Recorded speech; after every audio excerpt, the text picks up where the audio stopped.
The alternative view of war has garnered great political legitimacy, but its legal status is controversial. So the theory of the People's War provides a stark alternative to traditional laws of war. Right, so fundamental aspects of traditional laws of war, such as the status of national liberation wars, appear a problem and ethically suspect to Western experts. So these conflicts shape a subtle shift in the interpretation of the laws of armed conflict in the West. And the bulk of the discussion around Israel focuses on the justice of Israeli and Palestinian claims to nationhood, territory, and belligerency. But there is growing disapproval of Israel's counterinsurgency, counterterrorism tactics. In particular, reprisals against individuals or states for supporting guerrilla or terrorist actions.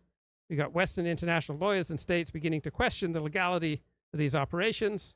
Right, so this is the foundation for the modern widespread elite opposition to Israel's war in Gaza, especially when they're directed at civilian objects and when these responses appear disproportionate, right? This is the whole foundation for the modern elite war on Israel's war in Gaza. I think at the time, like the most high-profile woke critic of me was Mark Alfano, who was on this jihad to get my paper retracted, and his allies were like Jason Stanley, and some other people like that, and there were some women too. But I felt like at the time, in my experience, the most aggressive people seemed to be men.